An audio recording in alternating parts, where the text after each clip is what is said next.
Riavana malala amin'ny tompoko dia mbola hoavytomontsika rehetra trano no fahasoavana sy ny fiadana rehefa amin'Andriamanitra ray sy Jesosy Kristy tompontsika. Amen. Mbola fifaliana ao antsika rehetra trano miavako ny mifampizara ny tenin'Andriamanitra amin'ity volana febroary ity indray. Ny tenin'Andriamanitra izay mbanjintsika ao anatin'ny lohahevitra manao hoe miainoana ny tenin'ny tompo satria izany indray izao no lohahevitra mbanjin'ny fiangonantsika dia ny fiangonan'i Jesosy Kristy eto Madagasikara amin'ity volana febroary ity. Matetika niavana izany atao hoe miaino ny tenin'Andriamanitra izany dia fehezitsika amin'reto na isika miaino toroteny rehefa fotoana ny toroteny tahaka an'izao, na isika mamaky soratra masina dia miezaka mandalina an'izay ao anatiny ao, na isika mianatra ny soratra masina ihany koa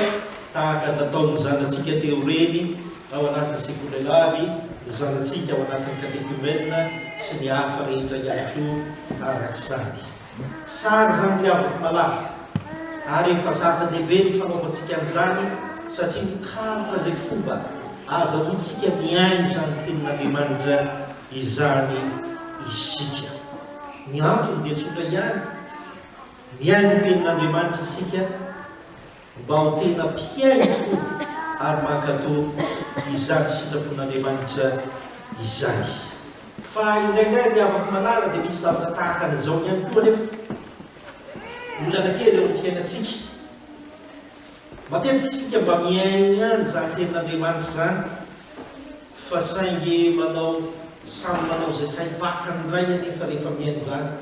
izany la hoe miaino fa mandalo fotsiny ihany ka tsy misy mitoetra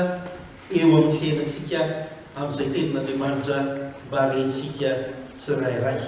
Mpamitian'io avy ary izay no tiako isariana ny saintsika. Ahoana marina moa izany atao hoe miaino ny tenin'Andriamanitra izany? Inona marina ny antony ianona ny tenin'Andriamanitra? Tsy akalavitra isika niavaka fa andeha ho jerentsika Deuteronomia toko fahadimy, andininy fahadimy amby roapolo ka hatramin'ny andininy fahatelopolo perikiopatsika tamin'ity an'ity andeha izany no hoentsika maka izao fampianarana izao. Fa inona marina ny antony mahatonga atsika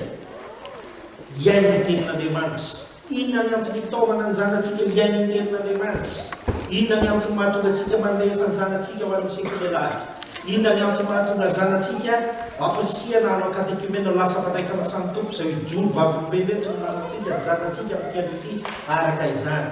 Riavaka malala amin'ny tompo raha araka ny Deuteronomia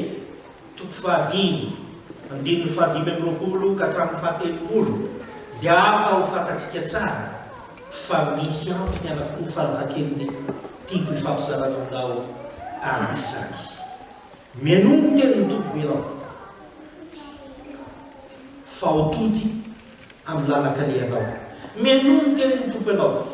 fa hotody amin'ny lalaka alehanao ianao. Riavana malala amin'ny tompo raha ny tena marina ny bokin'ny Deuteronomia itony dia eo amin'ny fotoana indrindra anaovany Mose sy ny famerenanteny mampatsiahy ny nanomezana ny didy folo izy eto amin'ity Deuteronomia toko fahadimy ity. Ary ao anatin'izany rehetrarehetra izany dia tohizany tsara ny famemperana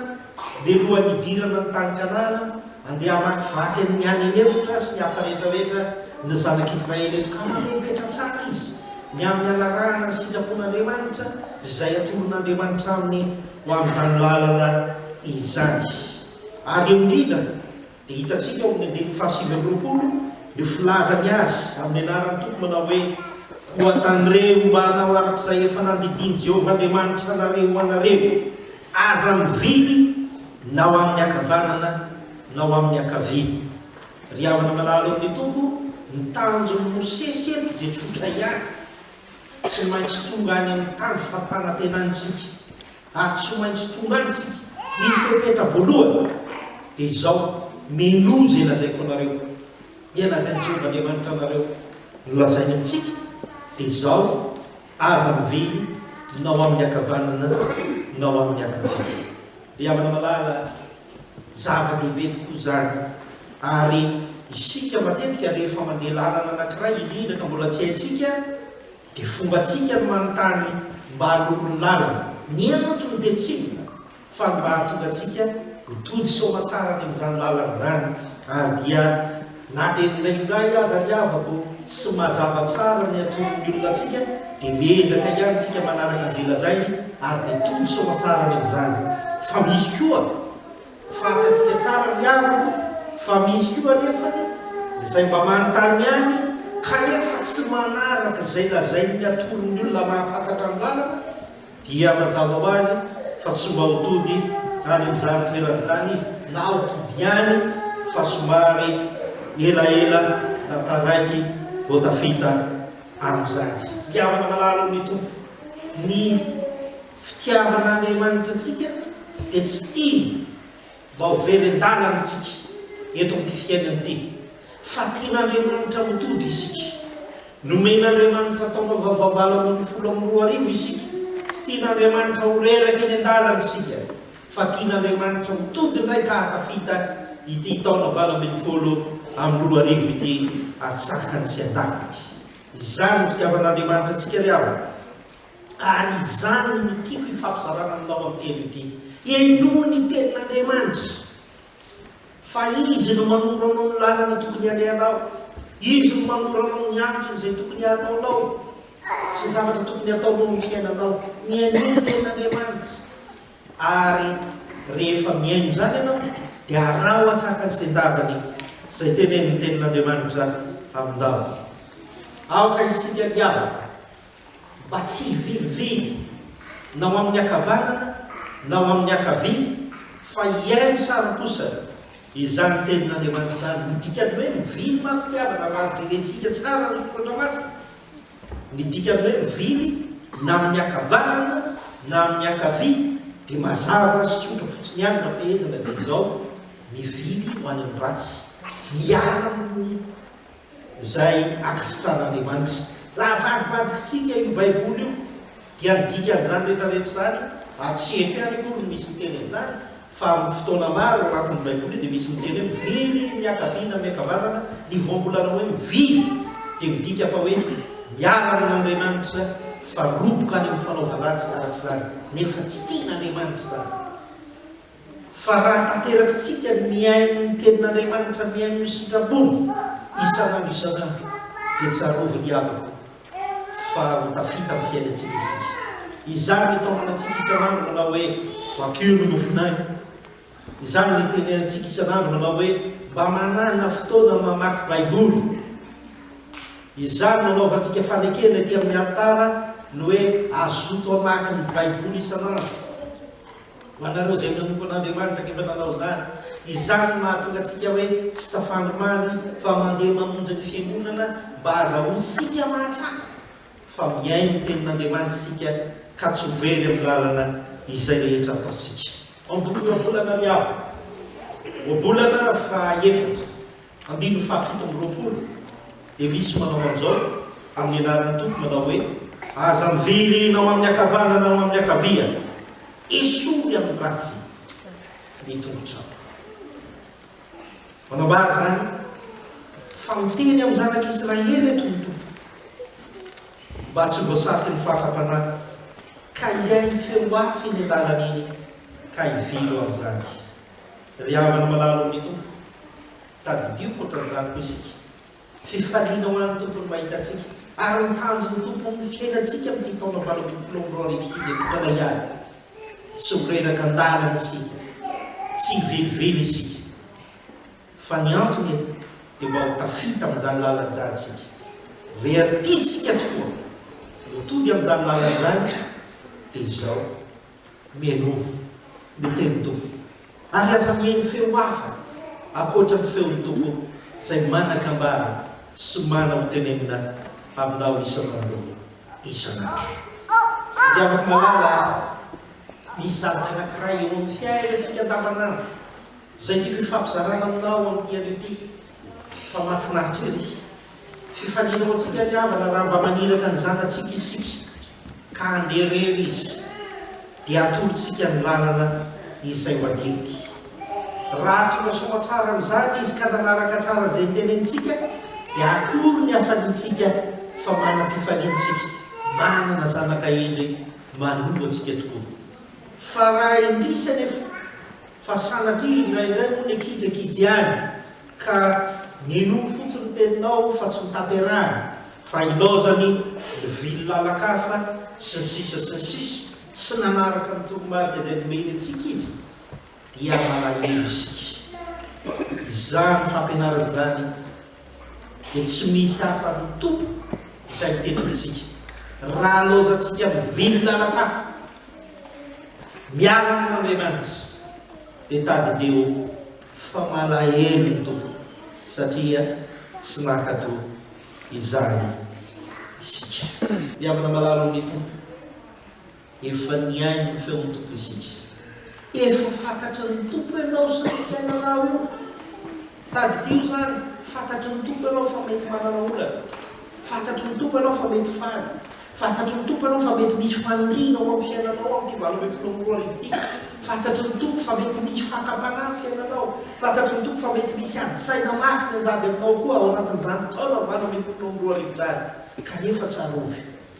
ny ahafahanao manatanteraky izany dia tsopo fotsiny ihany miainoa ny feon'ny tompo fa hotody ianao amin'ity taona valome filomboroa arivo izay nomenitsika ity izay ny antony voalohany miavaka ny antony voalohany alohantsika ny tenin'ny tompo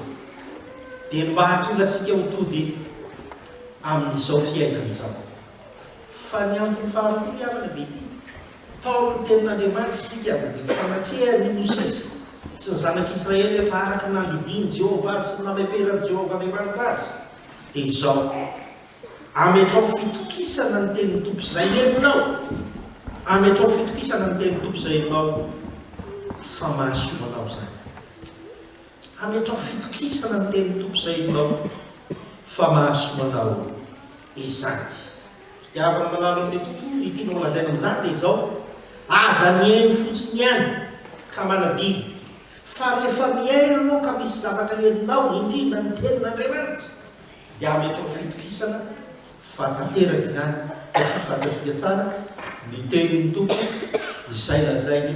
dia tsy maintsy tanteraka fa tsy mba ohatra antsika olombelona ka hafa ny lazaina hafa ny tanterahana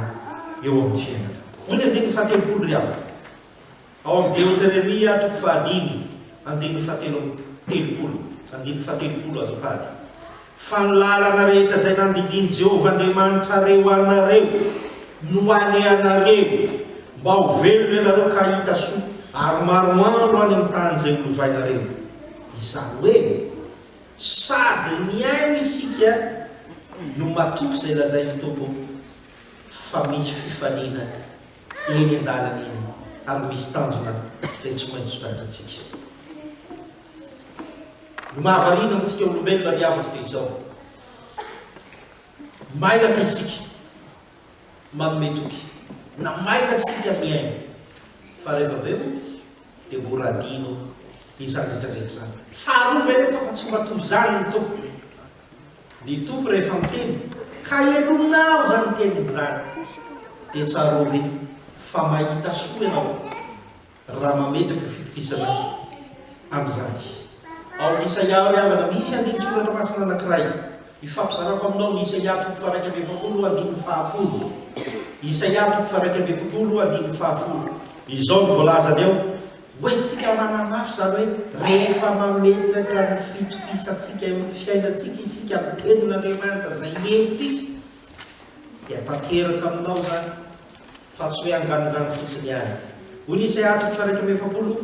andiny fahafolo aza matahotra ianao fa mombanao aho ary aza merikenika fo fa izao no Andriamanitra aho mampahery anao aho sady mamonjy anao eno mitatana anao amin'ny tanakavana ny fahamarinako aho dikan'izany avako dia izao matoky ianao fa ny tompo rehefa mandeha eo amin'ny fiainana ianao dia tadio tsara fefa misy fiarovana misy fahasoavana izay omeny ianao ao anatin'izany rehetrarehetra izany isika ry avako rehefa mandeha lalan-davitra ny zavatra mahamaika antsika dia izao tsy antoka ry izay atongavana mba hatonga hiala sasam-pifavizana zany tsy andokely izy atongava mba hatonga hoe ahita fandrina fa zany zao miteliavo ahita doso fa zany zao manahirana amity lalandavitra sy ny karazany ty sy fa tsy zany nomeny tompo atsika rehefa mandeha lalandavitra ianao dia ity Deutéronomie toko fahatelopolo ity nomeny tompo anao eny am'izany lalandavitra zany avelokondray mandeha fa ny lalana rehetra zay nandiliny Jehovahandriamanitra reo anareo no anay anareo dia ahoana ho izy mba ho velony anareo zany hoe mandeha lalandavitra ianao ahita fahavelona ary ahita soa zany hoe mahazo fahasoavana ary maroandro amin'ny tany izay olovanareo sady lava ny fivelomana no mbola handova ihany koa ao anatin'izany lalan'izany tsara ohatrany apetrao amin'ny tompo ary apetrao ny fatokisanao ny fononao amin'izay renao fa tsy maintsy taterahany tompo aminao izany rehetrarehetra izany to teteny amintsika ny tompo manao hoe enono feo fa rehefa mihaino feo kanao amin'ny fiainanao dia tsotra ihany ahita fahavelomana ianao ahita fahasoavana ho marinandro iainana ary andova tany andova amin'ny farany mazava be zany ry avako ary mibaribary zany fitiavan'Andriamanitra zany aza misalasala itsony ary raha somary nanetsika diny ianao teo aloha fa tsy nihaino feon'ny tompo raha somary misalasala ianao ka nametraka fanahina tamin'izay teny tompo renao raha somary be marenina mihitsy ary anao mialatsy indrindra ao amin'izany fa tsy nihainon'ny tompo fa zay tianao ihany nataonao ary raha somary maniaino ihany ianao kanefa adininao zany rehetrarehetra zany manomboka izao dia miova miainoa ny tenin'ny tompo aoka isika ho isan'izay miaino mpakatompo fa tsy ho isan'izay voalaza ao amin'ny Jaona tompo fahafolo ka ny andimy faharoa amby roapolo ka hatramin'ny fahatelopolo teo dia ny jiosy zany izay lazay ianareo tsy mino amin'ny asa zay ataoko to teteny tompo ianareo ane tsy miaino akory fa faly fotsiny miaino enzika eo amin'ny fiainana sy ny sisa sy ny sisa izany mahatonga anareo manenjika azy manaratsy ahy tahaka an'izao miavaka milalo amin'ny tompo aza atao fahazarana fotsiny ahy ny miaino ny teny tompo fa rehefa heninao zany dia manana finoana fa taterahany aminao izay rehetra amin'ny atsipony renao eo amin'ny fiainanao hoy izy ao amin'ny andininy fahadimy amby roapolo amin'ny Jaona toko fahafolo zay nibokiny tamintsika teo efa nilaza taminao ihany aho efa nilaza taminareo ihany aho nefa tsy mino anareo mba tsy ho zany ane mitenen'ny tompo amintsika fa mba ho tenen'ny tompo amintsika dia mba isika kosa araka ny voalaza amin'ny Tesalonianina voalohany andininy faharoa toko faharoa andininy fahatelo amby folo ilay manao hoe izahay koa dia tsy misahatra misaotra an'Andriamanitra satria rehefa nandray ny tenin'Andriamanitra ianareo dia tsy miraisinareo tenin'olona zany arak'izay marina dia ny tenin'Andriamanitra fa arak'izay marina dia ny tenin'Andriamanitra izay miasa ho anatinareo izay mihina ihany koa ry avako malalo amin'ny tompo sady niofa ny famalitsika ny feon'Andriamanitra ny atin'isy ny fiangonantsika aty an-tany lavitra aty tadio fa izany ny antony akasitrahantsika nreto raha aman-drenitsika reny teny niara-miasa tamintsika nanampy antsika ho amin'izany fampelezana ny tenin'Andriamanitra zany ary tsy nampihany fotsiny fa tena ny aino zany ny zanatsika miteny ity anonona ny fanekena masina amin'ny alalan'ny mahampandray fanasany tompo dia ny aino izy ary mamaly ihany koa ny aino izy ary manaiky tahaka ny fiavanao hoe indria irao